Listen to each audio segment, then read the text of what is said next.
Sa Riot Project 3 unit. Ayun na. Ayun yung slab niya dito. Music baka ano ko, mute ko. Baka makaparate tayo. Thank you so much po. Bagong citizen. Shoutout kay Janet.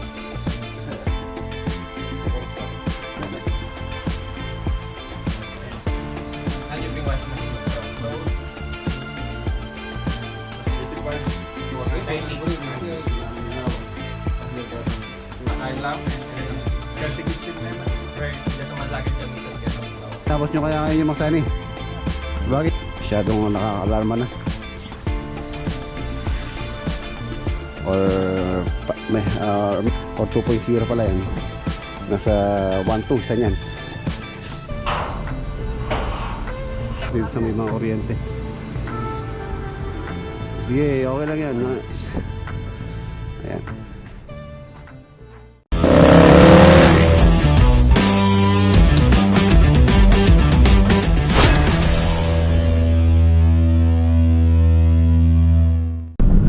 Good morning. Another day, another build mga boss. Papunta tayo sa Riot Project. And then didiretso tayo sa Lakeshore Project. Tapos pala sikasuhin ko rin yung mga boss. Ito pong ating proyekto na medyo critical sa mga nanloloob, prone sa mga magnanakaw itong project na ito, itong Kalulog Project. So yun, kahapon kinausap ko na yung foreman nila, napa-relocate ko na yung barracks para po nandun na sa may harapan ng job site yung mga nag-stay in, para hindi masyadong yung magnanakaw, kasi malayo yung barracks nila, hindi masyadong tanaw pagkagabi. So yun, ayusin din namin ngayon yung barracks na lilipatan. Daan muna tayo dito sa Riot, tapos sa Lakeshore, and then Kalulog tayo. Tapos meron akong mga asikaso yung mga materials na kailangan dalhin sa mga proyekto.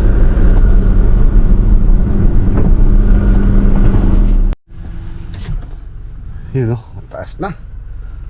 Ay mga boss, project update dito po sa dito po sa Riot 3 unit. Ayan na siya mga boss, pa-beam na sila. Shoutout po kay Chef tsaka kay Madam. Ayun na po yung project.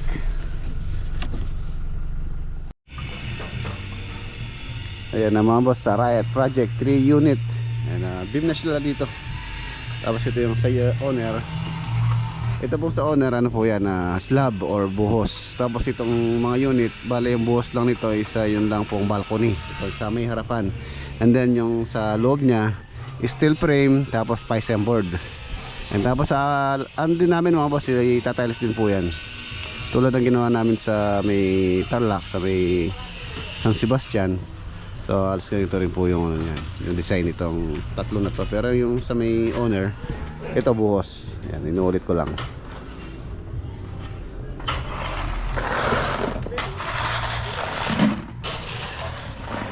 Ayan na. Ayan yung slab niya dito.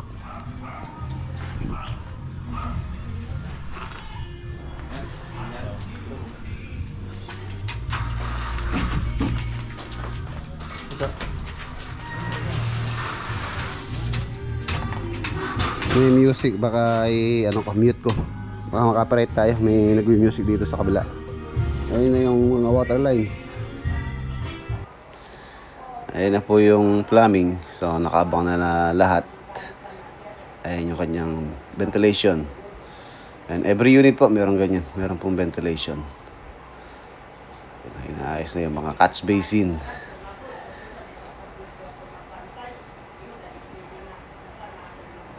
Okay, ready for ano na yan, flooring. So ito yung pangalawang unit or pangatlo. Ayan, beam na rin po yan. Tapos sasabay na rin yung dito, yung buhos itong sa may harapan. Prepare ko na rin yung forma or yung kanyang slab. Itong unit na to, ito yung third or pangatlo pala to. So ayan na rin, okay na rin yan.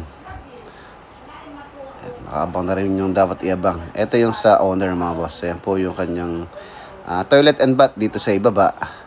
Tapos dito sa kanyang loob, meron pong high ceiling dito. Dito sa area na to, kung saan nakatayo yung ating gumagawa dyan. And tapos dito meron siyang kitchen, ay yung abang. Ayan. So paangat na rin po ito. Ayan, tapos ayun yung kanyang garage. One car garage. Ayan, kasya dyan. Isang sasakyan. So yun. Ayan po yung kanyang luwang.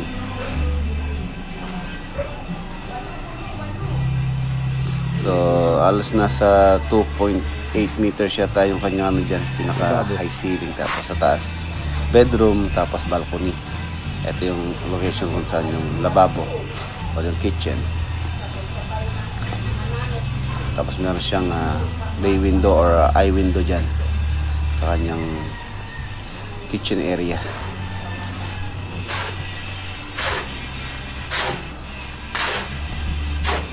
Three unit apartment dito po sa Arayat project. Ayan mga boss, iwan na po natin sila. Alas 9, ayan, shoutout kay Kuya Ray. Ayan, bago nating orasan. Meron tayong orasan. Citizen, Diver Watch. Salamat po kay Kuya Ray. Ayan, thank you very much. Thank you so much po. Bagong Citizen, Diver Watch. Alas 9, meron ko yung usapan ni owner sa Lakeshore. Tsaka si architect, meron po kayo meeting. Pag-uusapan. Ayan, nandito na po tayo. Lakeshore. Nandito na rin si Kuya Bong. Ayun yung kanyang sasakyan.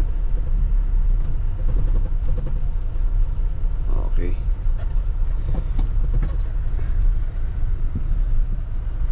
Si Arky yung wala pa.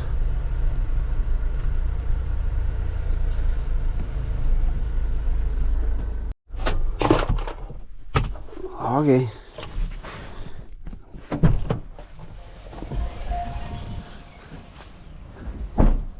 Good morning.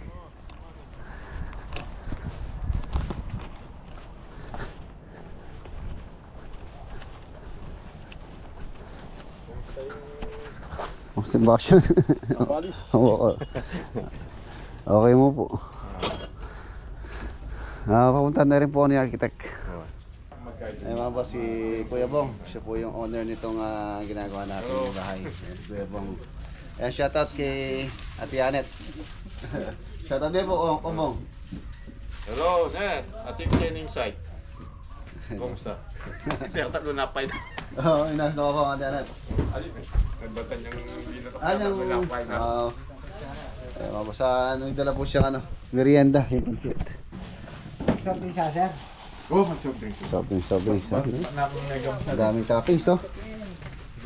Inang mapapakanding yan. Yan ang panganding. Bawal kayo yan. Ang po guys. Pagkat tayo pa yung ding. Sir, po palang boss Elam niya kayo ni. Ah, nakala salamat. Po yung galing po yan, Thailand. Wow. Oh, kutsara oh. Oo, kutsara. Uling marayo makwata. Marayo ka. Po, kaya po rin na panulo. Yo. Maganda kayo pa. Oh, hindi, kanina mo. Kaya baso. Baso, oh. Boy Scout. Mga lambre. Ayaw mo sa kapit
Ayan, andito na si Arky, si Architect Vlad.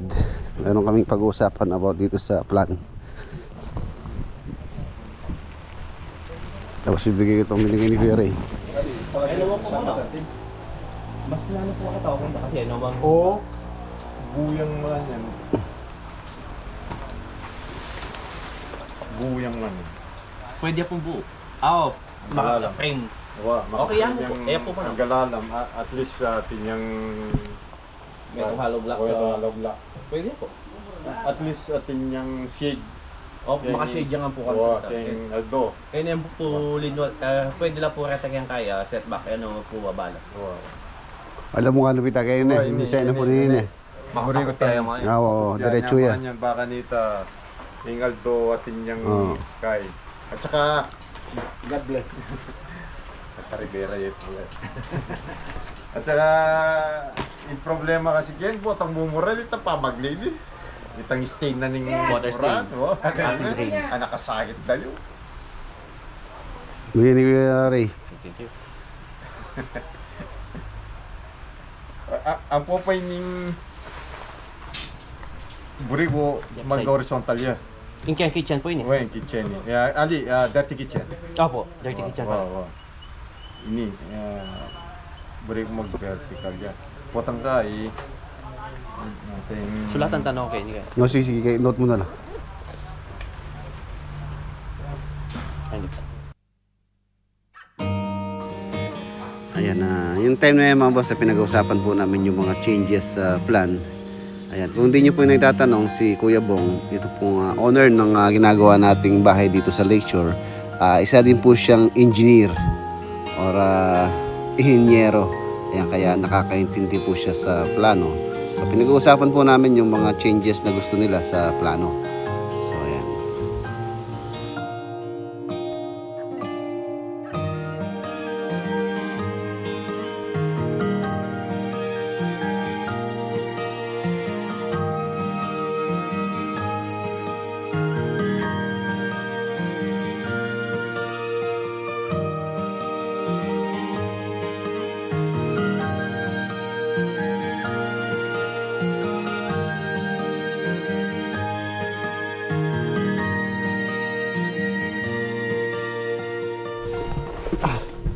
Ayan mga boss, let's go.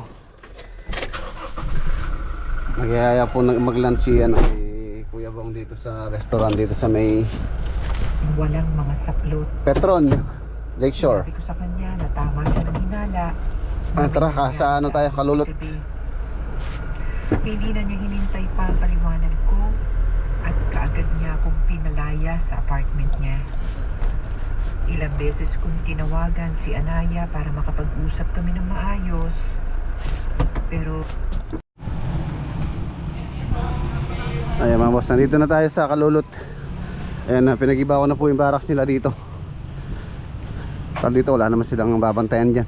Ito na yung importante sa, sa job site. Ayan, lahat ng gamit nila dito pakadadala ko na doon.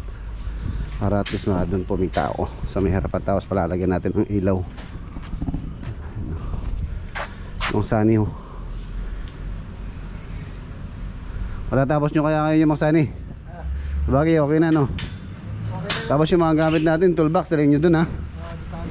Dahil yung kusina, ayusin nyo dun.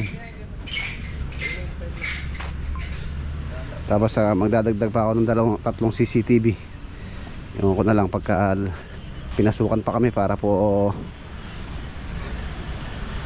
paghanda na tayo. 3 beses na tayong napasukan, kaya hindi na nakakatuwa, masyadong nakaka-alarma na. Ayan, nandito lalagyan akong CCTV ito, isa dito, isa doon, bali 3 na, 3. Tapos sa likod wala namang makukuha sa likod. Ayan, ito na po yung mga mga materyales para sa roofing framing. Ito naman siguro, hindi naman siguro nanakawin to. Kung nanakawin niya to, papasanin niya sa daan. Ayan, itong mga tubo na yan. So isa nito nasa 500 yata isa nito, or may higit 500 isa nito. 1.5 po ito, 2x2. Tapos 2x6 1.5 or 2.0 pala yan. Nasa 1.2 isa niyan. 1.2 isang peraso ng 2x6 po na yan. Yan po yung gagamitin namin pang framing dyan sa roofing. Yan, siguro naman po, hindi naman po siguro kayang bitbitin niya yan.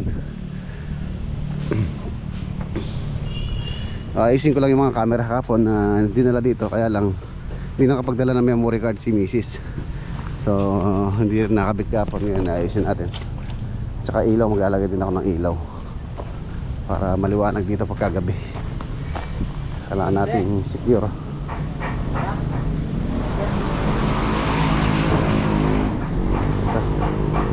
Ito mga ilaw na ito, maliwanag to. Lalagay ko yung ilaw.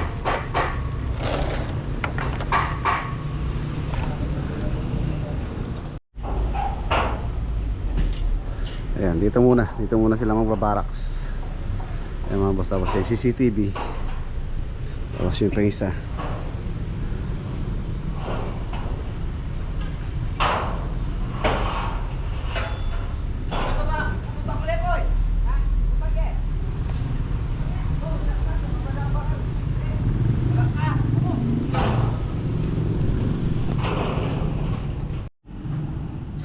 Ayan mga boss, itong CCTV na to connected na. Ayan po yung kanyang footage.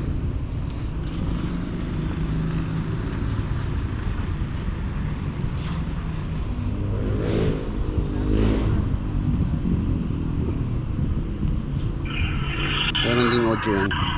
Tapos pagka meron tayong napansin na ano dyan na kakahinala, pwede natin lagyan ng ano. Ayan. Ayan.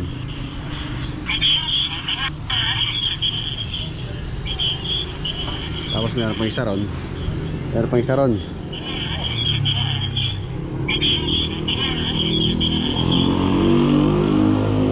May ilaw yan. Ilaw. Ayan o.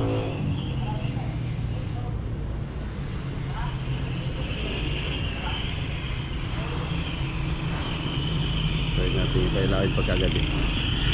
Meron pong audio yan. So dito makakakuha na tayo ano dito. Kung may nagano man dyan sa daan, yan kita dyan sa kalsada, saka dito sa loob. Meron isa dito, double camera po kasi ito. Dual camera yan. Yung isa. Okay. Tapos ito, connected na rin yan. Ay, naglalagay na kami ng ilaw doon. Ay, maliwanag po yung ilaw na yun. Para maliwanag dito. Lagyan natin ng ilaw yung magnanakaw para makikita niya yung ninanakaw niya. Maliwanag yan.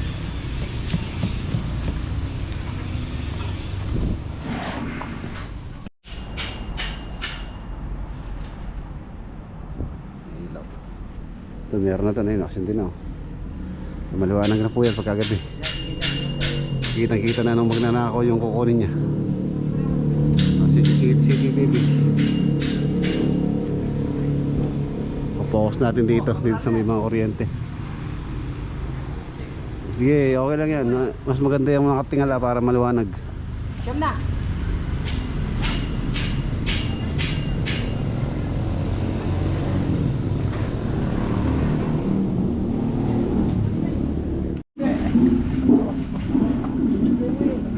Lipat bahay. Ayan, maganda sana yung barracks namin dito. Safety sila dito. Ang problema, yan nga mga boss, kailangan nating bantayan yung mga materyales. Ayan. So yun.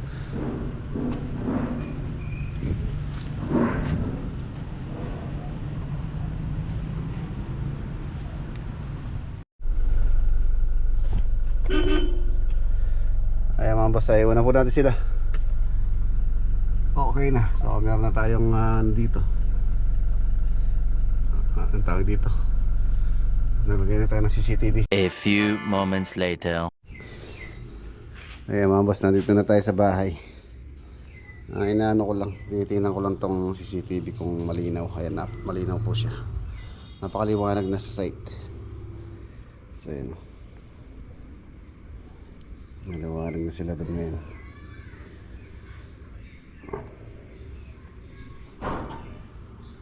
So yung isang CCTV po ito. So mga tatlo po yan. Bali apat pala. Apat na yung CCTV dyan. So sana pagka pumasok siya, mahuli natin or ma-identify na yung mga kawatan na yun. Ay mga boss, dito ko natatapos yung ating vlog for today. Papahinga muna ako. Ay, tapos edit. Kita-kita po tayo bukas.